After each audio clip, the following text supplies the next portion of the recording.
Welcome to Discover Indie Film. I'm your host, Jeff Howard, and I've got Daniel Talbott on Zoom. Hey, Daniel. Hey, Jeff.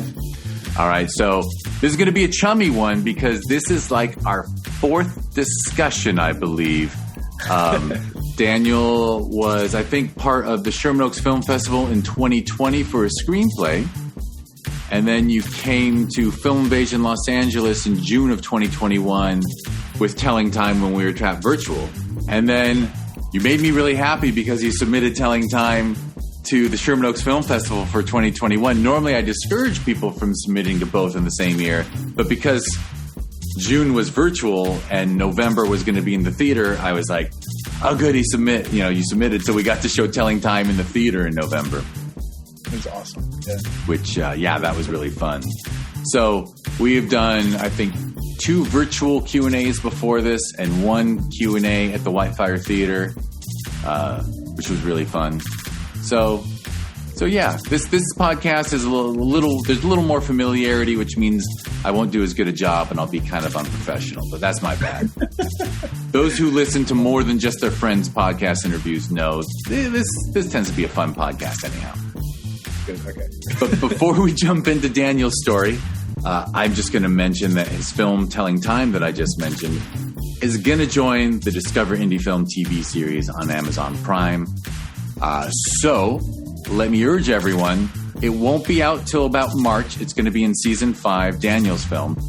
But there are 4 seasons already up there. So if you want to watch the first 4 seasons, all you got to do is go to Prime Video, search for Discover Indie Film. And by the way, I always say, go to Prime on a big TV. Don't watch movies on your phone. And search for Discover Indie Film and enjoy.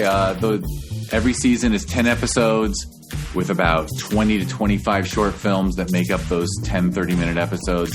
And they are like the cream of the crop from the film festival circuit. So with that said, I'm very happy to say that Telling Time will be in season 5. And now we're going to talk to Daniel about his career. It's an interesting one.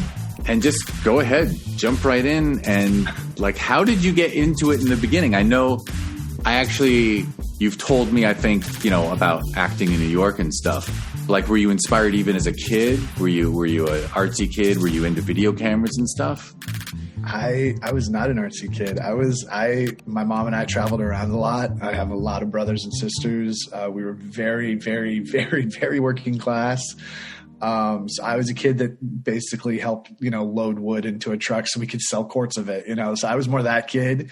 I was a baseball player. And it was actually a girlfriend in high school that she had done a play at ACT and American Conservatory Theater in San Francisco. And she wanted to go to film school. So we started making films and I, was a volunteer to act in her film. So that's kind of how it started. I was like, oh, this is, really, really fun. And I got involved with ACT and a theater baby and, ended up going to school in New York and working as an actor, but I always wanted more to be a director and writer. And so I'm very lucky that I've been able to do that.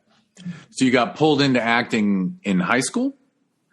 Yeah, a junior year of high school. So it was kind of high school. Yeah. Which is actually, when we're waking up to the things that really interest us.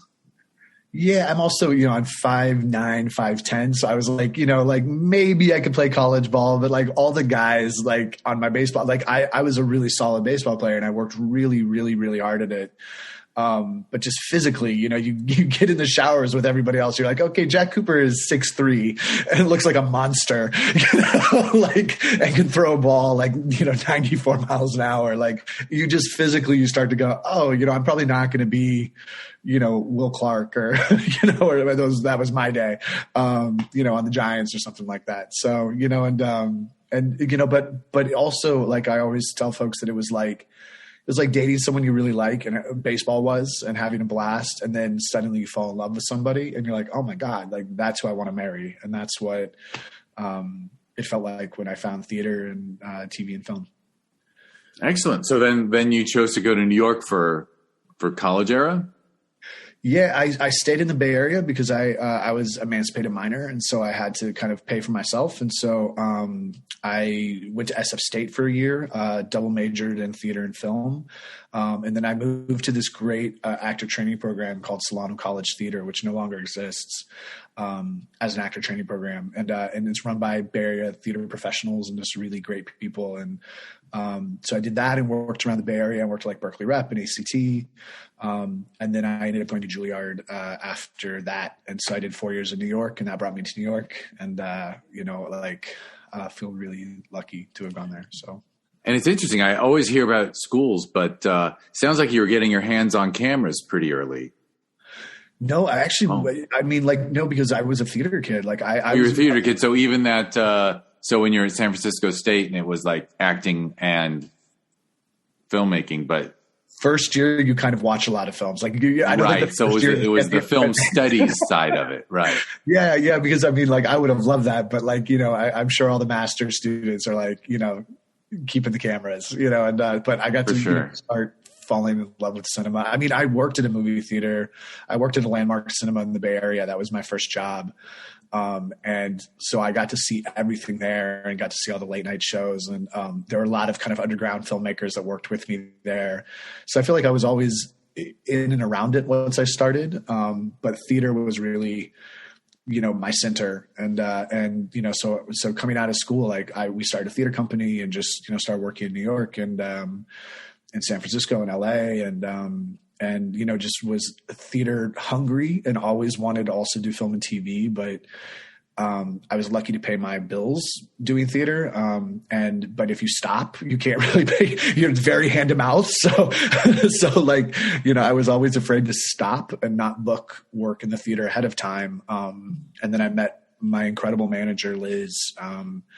And she was like, you will always do theater, but if you also want to do TV and film, you're going to have to start doing both, and you're going to have to take the risk that, you're just going to have to jump off the ship and take that risk. And she was right. And I've been trying to balance all three ever since. So. And Juilliard was purely acting? Yeah, I was there as an actor, and but they also really supported me as a director and a playwright, and gave us free space for our theater company. And, it was awesome. Like I went there at a time when I feel like, I just feel very lucky to have gone when I went, and they're incredibly supportive of me still today. So, they're always like, whether I was doing a play in a bathtub or doing a play at Lincoln Center, like they were really, really cool about it. So they just would support me. Well, and it's pretty exclusive, right? Like it's a small class. It's really small, tight. It's just a small school. Like you kind of get to know everybody, and there's music 24/7 everywhere you go in that building, which is extraordinary. And that's the one thing that you take for granted, I think, is that the first couple of weeks you're like, oh my God, there's music everywhere. There's constantly just music everywhere, and then when you leave, it's such that's one of the things that made me the most sad. Was I was like, oh, the world isn't filled with music 24/7, and not just music, but like Bach and like Chopin and unbelievable music. And so that's one of the most extraordinary things about that school, is that you literally just can hear music, even if it's a whisper, almost all the time. And it's really incredible. It's really cool. Cool. And of course it took you to, New York, which is the heart of everything stage related. Yeah. And so you pursued stage, and then so what brought you out to LA? Actually, a play of mine called Slipping was brought out here. It was done in New York. And then Rattlestick, which is an off-Broadway company, I did their first Rattlestick West show. So they brought my play Slipping out to do that. And that's how I met my manager. And that's a play you wrote, and were you acting in the stuff you were writing, or? Oh, no, just you straight up playwright?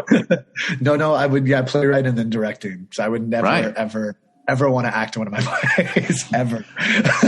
Hey, when it's off Broadway, you never know, right? But yeah, no, off Broadway is like, off Broadway in New York is badass. Like it's actually my favorite thing in New York. And there's just so many incredible companies and plays, and New York Theater Workshop, MCC, Soho Rep, Playwrights Horizons. There's just unbelievable work. And so I was most proud to be part of that community, if that makes sense. Yeah, no. And it's really cool that you got directing experience with live stage, because I think that's something a lot of film directors don't get. They literally just start directing with camera and they don't ever just direct people. Yeah, it's, I feel so thankful that my foundation is theater, and but I also am a huge photography nerd and was also a huge cinema buff. So I would constantly be trying to study film while I was also doing theater, and I feel like a lot of my theater was influenced by film, and so it I loved really hyper intimate spaces and kind of bringing people up into the action. Very visual and, very conscious of the visual kind of, the putting together of the visual with the action. And so, I feel like all of it always has influenced each other, TV, film, and theater. But again, I was just terrified of not being able to pay my bills. So I was so afraid to, take time to not be working, and, cause I felt very lucky to be working as a theater person and to, make a small living, not a huge living, but a small living, so. I mean, I'm impressed. I mean, I talked to lots of people, and no knock against the people of privilege. You don't control what you're born into, but film is filled with a lot of people who grew up with the privilege of being able to access equipment and not have to work full time to support themselves. Like not that many people came up while taking care of business too. Yeah, it tends to be a playground of the wealthy is a fair knock I hear from some people. I think a lot of, I don't know if it was always that way. You know what I mean? I feel like there was a really strong working class contingent in the history of cinema and in the history of film and the silent era and, and kind of the folks who ran west to get away from Eastman Kodak, and all that stuff. But that's actually what I love is the spirit of working class film. It's my favorite thing. I love trying to have the smallest crew possible and trying to have the most kind of hands in the dirt possible. So I really, really love film like that. And I'm always everyone comes from somewhere. And to me, it's about how you behave on set and how hard you work. And I know, I've rich folks in my life who work harder than anybody I know and are kinder than anybody I know. And I have poor folks in my life who do the same. And I feel like just trying to surround yourself, no one can help where they come from, but it's what you do with what you're given. And so I really try to focus on that. And we all have our good parts and our bad parts. For sure. I was just, I can't help but acknowledge that, I know a lot of people but anyway, we can move on from the economic thing. So you came out for that play and then did you just stay and start? Cause I know a lot of your collaborators are New York based. Did you stay out here and start pulling people from there out here to work on stuff, or how'd it go? We had a lot of friends out here. A lot of playwrights started moving out here to do TV. And also I work with my family a lot. I work with my brother, Will, and my sister, Sam, and my sister, Lucy, a lot, my sister-in-law, Jenna. So we all kind of have a really strong base in the theater and then have, again, added TV and film and trying to mix them all together. But, I didn't come out right away because I had booked work so far ahead so that I knew we had money.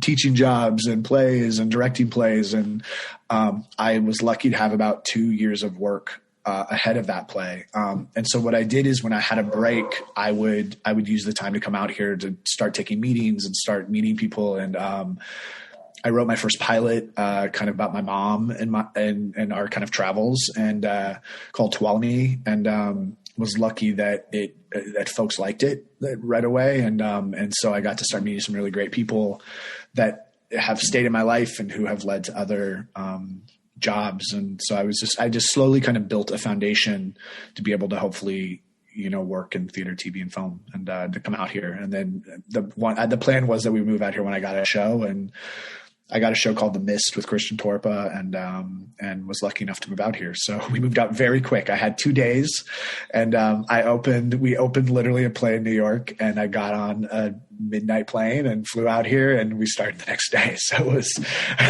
I was very tired for the first week. But not a lot of people move out to LA for a gig. Well, I guess a lot of people move out for a gig, but that's a pretty rushed and stressful move, but also at least you knew what you were going to do when you got here. No, it was the only way we could do it. It's the only way we could afford to do it was, that was the plan, is just that we didn't have, money kind of saved away. So the plan was when I got a job, we would, wherever we were, our kid would finish that year of school, and then we would all move out here. So I think I was out here without Bailey and Addie for maybe a month and a half, while it's funny. I've been looking for the time when I can mention Addie. I guess she's lower profile and possibly more busy. I don't know if you want to say when you two got married and started collaborating. I believe you were collaborating before, right? Or yeah, she is definitely my better half in every way. So she is not low profile at all. She's just actually working. She's writing a screenplay right now. She also writes film and produces theater and film. And in fairness there, now I know why you weren't thinking of one of the Zooms. One of the Zooms that we did a Q&A of, she had to do it without you because you were busy and she took the time to do it. Oh my gosh. Okay, good. So you've met Abby. So I've gotten a nice convo in with her. Yeah. Okay, but I do see you two your names are on a lot of the same stuff. Yeah. Yeah. Us and like I said, we have a really strong family group that we work together all the time.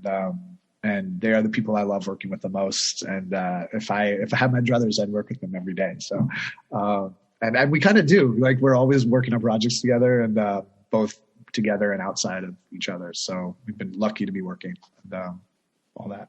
So excellent. All right. So when did you first did you start with some shorts? When did you start directing film? As because you were a TV writer at that point. Yeah, the first films I directed were towards the end of high school because I went to California State Summer School for the Arts at Cal Arts, and I did theater the first year, and then I did film the second year, and I had incredible teachers. This guy Danny Plotnick, that was called the King of Super 8, and I just loved him and loved those teachers, and so the first two films I directed, one was a 16 millimeter black and white called Norris, which was about a kid losing his mind in a bathroom, trying to make a decision about trying not to kill people. And then he starts pulling people from under the stalls and slaughtering them in the bathroom. And so it was kind of my version of an ode to like Scream or like Hitchcock or something. It was so much fun. And then I did a short Super 8 film called I Dream of Pee, which was literally about a kid who, wakes up and then starts walking to school, and everybody around him in the entire world is taking a leak. Girl, guy, couples, families, little kids, big kids, so I just got almost everybody at Cal Arts that summer to piss basically all over. So there was 30, 50, 60 people taking a leak as this kid was trying to walk to school. And it was I Dream of Pee, and actually Danny brought it out with him. So the first kind of film festival thing I did was with Danny Plotnick, and he took the film with him to open for his film. And I think it opened some really cool places, like the Viper Room. I think it played at the Viper Room way back when. And, by the way, those films, just the brief little descriptions you're giving, they sound so cool. So almost like punk rock avant-garde vibe that is what independent film should be about. Yeah, they were very 1970s, 80s New York wannabe films, and I had so much fun making them. And so my goal was always to go back and forth between the two. But, again, I had to make sure that, Addie and I had to make sure our bills were paid and our kid was taken care of. And once you're a parent, it kind of changes the math on being a struggling artist. Yeah, we had a kid really young, so it unexpectedly, and And, so we just, like I wanted to go back and forth more than I did, but I feel lucky that we found that balance now, which is great. For sure. For sure. So once you were writing on the TV show, then like, were you always like writing shorts on the side with friends and family and thinking about doing that? Yeah. I'm always trying to kind of balance projects at the same time. Cause what I love to do is work and be with my family. Like I'm not a partier. I don't like going out. I don't like going out to restaurants. Like I am such a homebody, and I like to hike, and I like to be with my family, and I like to work, and I just love working. So like the actual physical act of working. And so like I always have a ton of projects going on, and but what I try to do is I think of it almost like planes at an airport. Like you have these things on the runway. There's like 5 or 6 planes on the runway, but you've got to focus on the one to take off first, so there isn't a wreck. Like air traffic control is managing your life.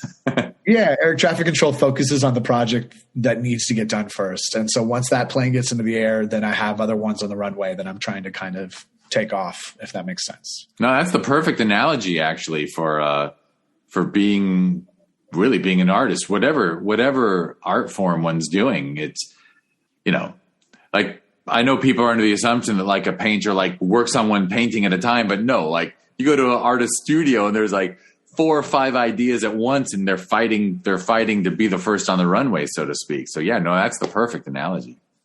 Yeah, and there's also a lot of like failed paintings, and like so I have a heavy drawer of like failure. That's it's not failure. It's just projects that it's whatever. Not every. That's the best is when I hear somebody say, "Oh, I've written a bunch of things that I just locked away forever." Like the people who are like, "I'm only going to work on this one script, and I'm going to work till it's perfect," and it's like, "What? You're putting all your eggs in one basket?"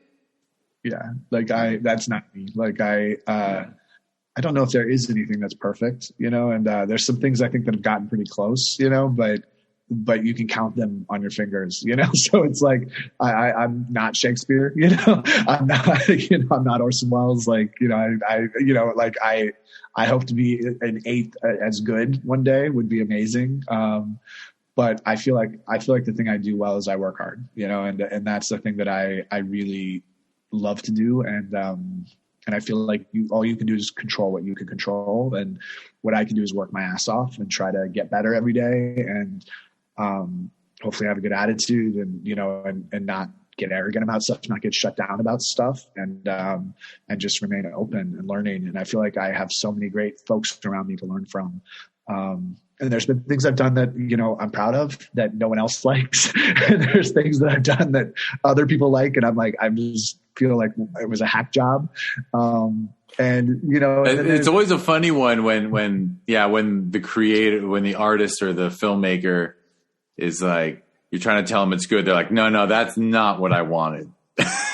Oh my God. Yeah, that happens a lot actually, where I'm just like, oh God, I was attempting this and this is what happened.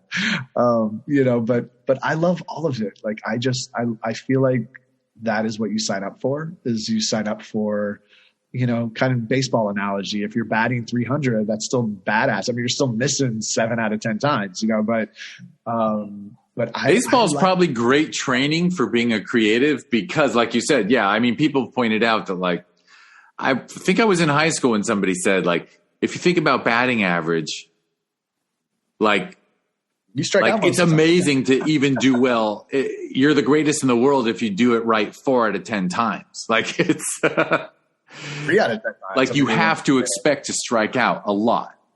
Yeah. Yeah. It's good training.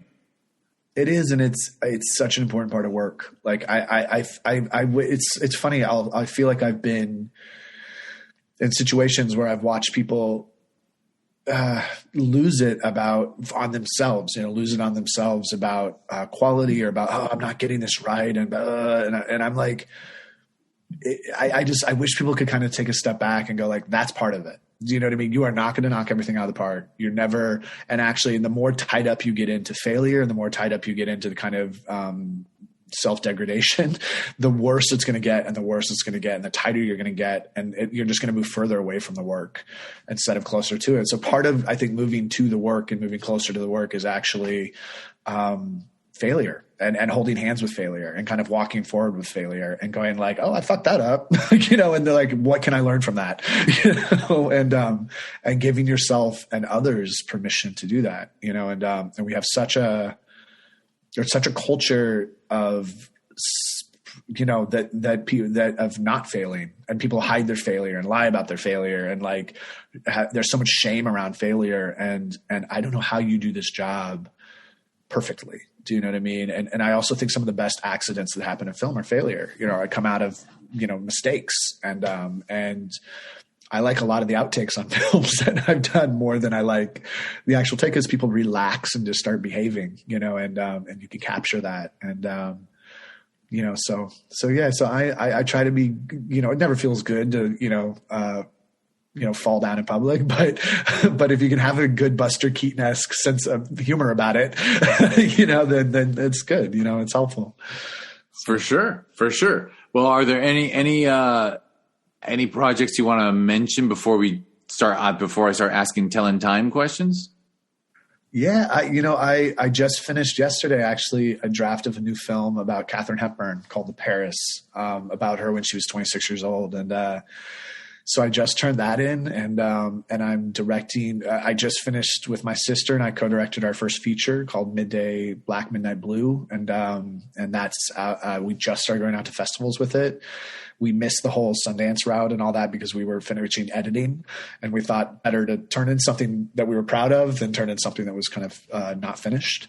And so we're hoping to, start to get in some festivals with it. And, getting to make that with my sister was a dream and like the coolest thing in the world to me. And my brother's in it, and my wife helped produce it and is also in it. And, some of our best friends. And, so it was like a real family labor of love. And really you shot during lockdown, COVID. Right? You shot during, we shot in Seattle. Yeah. Well, partly, the way it worked is honestly Seattle. Seattle, that city gathered around us in such an amazing way. And this incredible woman, Amy Lillard, who runs the film commission up there, it would not have happened without her. Literally the people in Seattle were like, we're going to help you make this work. and the film community up there, and just all the communities, the Whidbey Island community. And we would have been so effed without them. So they were like angels, and really they were part of the collaboration. They were part of the collaborators that helped make that film happen. And, very cool. Very cool. Well, so Telling Time was another, I'll bring it up because, it was just at Sherman Oaks Film Festival in November, and now it's going to be in the TV series. So Telling Time was just a collaboration of you, your wife, and your brother, right? You guys was there? Yeah, we filmed it by ourselves. I shot it, and we didn't have any lights, we didn't have any crew, we didn't have any sound. It was light MOS, so it was, the whole thing was MOS, right? And you just, and what camera did you use? We used a Blackmagic 6K, which we were really lucky to use, and a really fantastic camera. So that helped a lot. It's also a camera that works really well at night, that shoots really well in natural lighting, and is also very user friendly. So I'm not a DP, so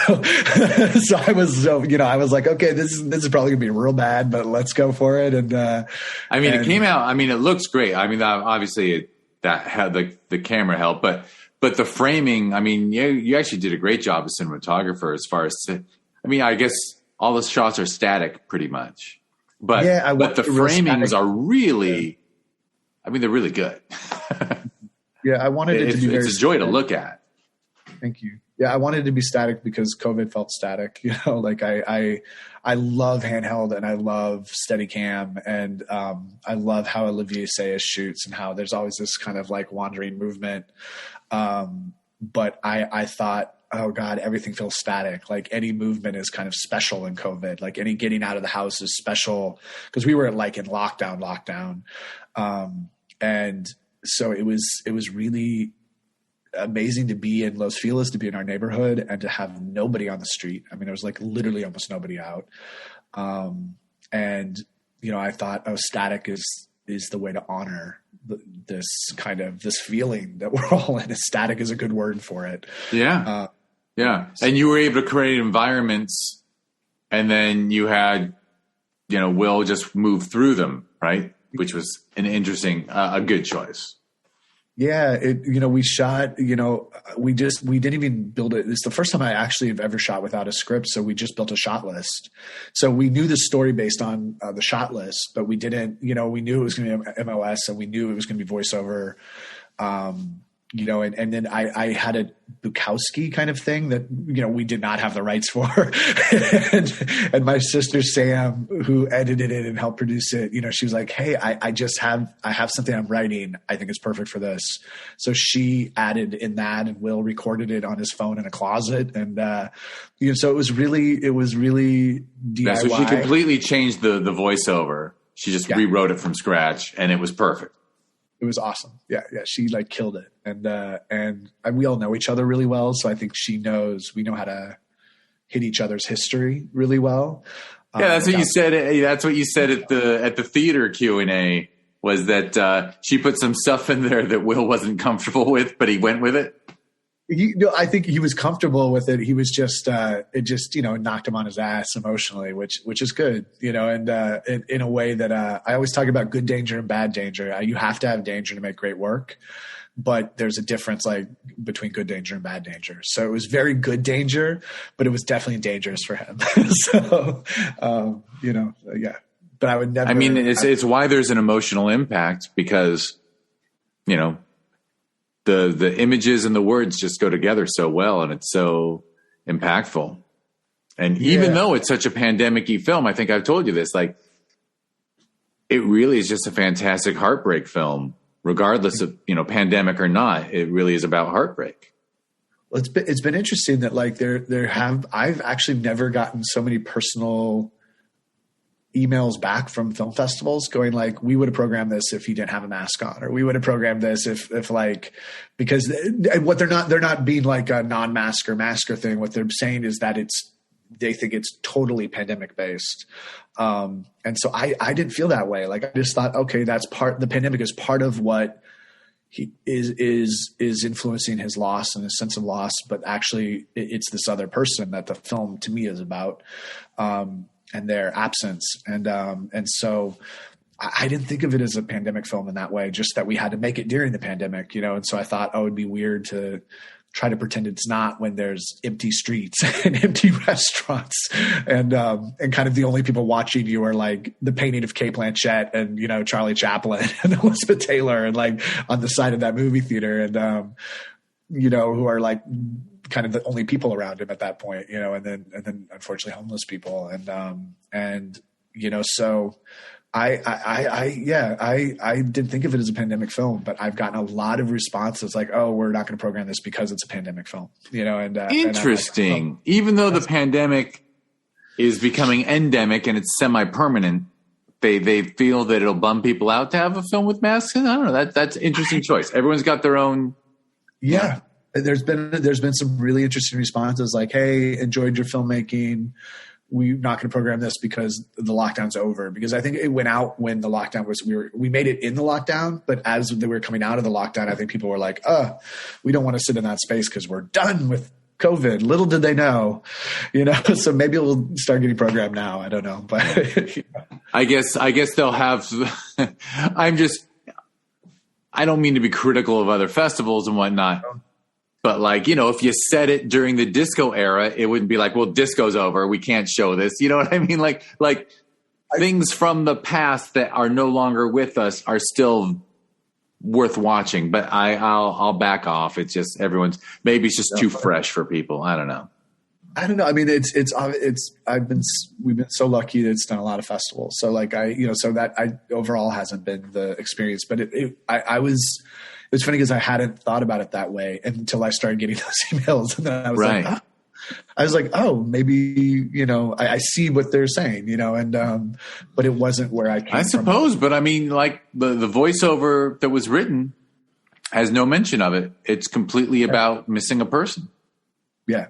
No, and to me, we also wanted to write it so it could be a guy or a girl. He could be like, we wanted to be, like we've submitted it to LGBTQ festivals and also both, because to me, it could be a man that it's about context. So like it could be a man that he's missing. It could be a woman he's missing. And we never state what it is. Like I'm very clear about what it is. Will's very clear about what it is and who it is, just for acting purposes. But it was really important to me that I was like, cause everybody, regardless of creed, race, color, sexuality, we're all going through this loneliness. And so, it was important to me to kind of hopefully try to honor that as much as you can with, with only a guy in the picture, so.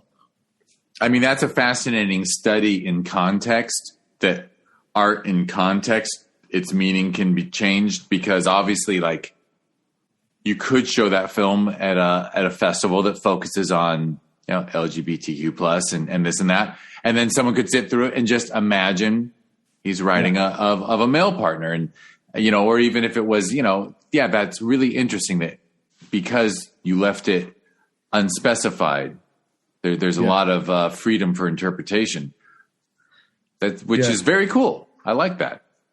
Yeah, I love that it's played at Reeling Festival in Chicago, which is one of my favorite festivals in the country, and it's played with you guys, which is another one of my favorite festivals. So it's like, and I think if you're heterosexual and you're sitting in the audience, you might fill in that blank. If you're, LGBTQ, if you're bisexual, but like that, I hope you fill it in with the person you're missing. That the voiceover that's the connective tissue to the voiceover and to the audience, is that the audience can sit there and fill in, use him as a bridge, use his language as a bridge to fill in who they're missing most in life and who's walked away from them in life, or who they've had to walk away from in a way. For sure. And I'm delighted to hear you've had a good run, and I assume a lot of it was virtual, but you got some in person.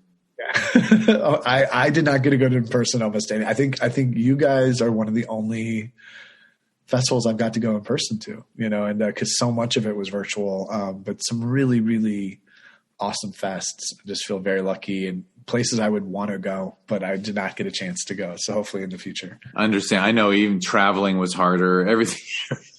It's been a weird time to be, I mean, obviously it's great that film can live on in spite of the pandemic, and people can enjoy it privately in their homes, and it can stream, and it can be on, YouTube and whatever platform you want to throw it on, you can. But of course, the best thing is sharing it communally, right? In a theater with other human beings. Like there's never quite anything like that experience of watching it together and then actually having a chance to discuss it. Like that's the best. Yeah. I love theaters. It's like my favorite thing in the world. And so, that was the thing I missed the most, actually. I mean, other than seeing my family and close friends and the obvious, but like I miss going to theater. And so, yeah, for me, I've told people, I'm like, I don't miss going to the movies as much as I miss seeing movies with people and discussing it, because there hasn't, I know like Prime and other services and Facebook, they want you to do like viewing parties where everyone watches at home, and then, but like I never once was able to say like, hey, I didn't really try. Maybe I should try. But like during the pandemic, I never said, hey, such and such just came out on HBO Max. Let's all watch it tonight at 8, and then we'll hop on Zoom like we're in the lobby of the theater. But I used to love hanging out in the lobby of the theater, talking about, or saying, okay, let's go down the block and get pancakes and discuss that thing. Like that's what I miss most, is the sharing of art with others. Yeah, like getting to be back at like the American Cinematheque and the New Bev and the Secret Movie Club. And I mean, those are the places that I live for, and they keep me going. And like, and so I've been so thankful to be able to, and they're all, vaccine mandated, and you have to show proof of vaccination. And so I'm just so thankful that they're still open, because it was a deep bummer not to be able to go to like New Bev and stuff and see films. So I bet it's been a run. Yeah. Anything else you want to throw in, or should we Because we could actually, we are working with a time limit, but we could pause and then jump right into a second one and hear your favorite films in the 4 questions thing. Let's do 4 questions. That's awesome. All right, cool. I will. All right. Well, very quickly, or not very quickly, but is there a website or social media that people should check out to see your stuff and what you're doing? Only Instagram. I went off Facebook. I've never been on Twitter, and so Daniel Cameron Talbott on Instagram, and it's a picture of Agnes Varda, so who I love. And, excellent. All right. Well, now I'll try to be a little faster than usual with my wrap up, but all right. So, Discovery Indie Film podcast and TV series. The TV series was born out of the podcast because I found out, hey, features are all ending up on streaming services, but it's a lot harder for shorts to get out there, and when they're alone, they tend to get ignored. So we put together a TV series that is the best short films handpicked from the festival circuit for people to enjoy as an anthology. So if you go to Prime Video, search for Discover Indie Film, and enjoy that series. Give it 5 stars.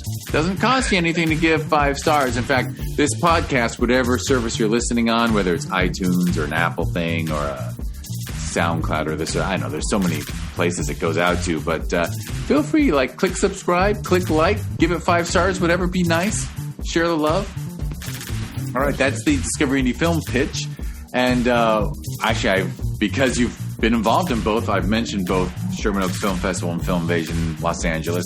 So I'll quickly just say that Sherman Oaks Film Festival happens every November. And if you want to learn more, it's ShermanOaksFF.com. And on social media, it's at ShermanOaksFF. And Film Invasion LA, which is the sister festival. They're really the same festival, just with 2 halves. Same team, same everything. Just we couldn't pick a name, so we started 2. And then they kind of serve different, because Sherman Oaks gets a lot more local support, and Film Invasion LA draws in more stuff from overseas and stuff because of the name Los Angeles. So anyway, you can learn about Film Invasion Los Angeles if you go to filminvasionla.com, and it's at Film Invasion LA on social media. And all right, I think I did it. Thank you, Daniel. Thank you so much. Thank you. And thanks everyone for listening.